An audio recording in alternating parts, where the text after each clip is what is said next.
මගේ නම අදීප. මම ආවේ තලවතුගොඩ ඉඳලා. මම පොඩි කාලේ ඉඳන් මගේ හීනයක් තිබ්බා හොටෙල් පැත්තෙන් ඉස්සරහට යන්න. ඒ නිසා මම තෝරගත්තා පේෂන් බේකරි සයිට් එක.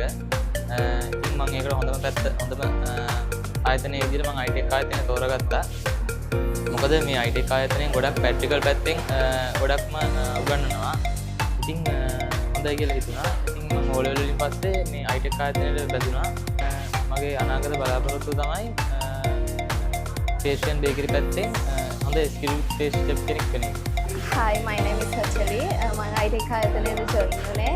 මම ජපාන් යන බලාපොරොත්තු වෙන.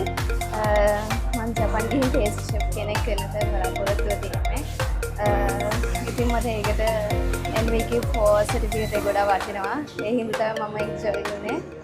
ඉතින් මම හිතුවට පෙරේ IT ආයතනයේ ප්‍රැක්ටිකල් හොඳට කරනවා.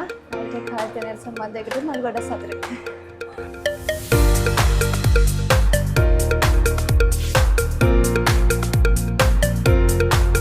මම හිරුණි. අද අපි හැදුවේ පෆ් පේස්ට්‍රීස්. මේ තියෙන්නේ අපි හදපු පෆ් පේස්ට්‍රීස් වර්ග. මේ තියෙන්නේ පැල්මරින්ස්. මේ තියෙන්නේ බේකන් ඇන්ඩ් එග් පේස්ට්‍රීස්. මේ තියෙන්නේ බුෂර්ස්. අපි ඒ වගේම තව හැදුවා ටර්නෝ පේස්ට්‍රීස්. මේ තියෙන්නේ බුලවන්ස්. ඒ වගේම අපි තව හැදුවා චීස් රෝල්ස්. මේ වගේ ලස්සන ප්‍රැක්ටිකල් එකක් කරන්න ඔයගොල්ලෝ කැමති නම් අපේ ITech හොටෙල් ස්කූල් එකේ පේස්ට්‍රි ඇන්ඩ් බේකරි පාඨමාලාවත් සමග එකතු වෙන්න.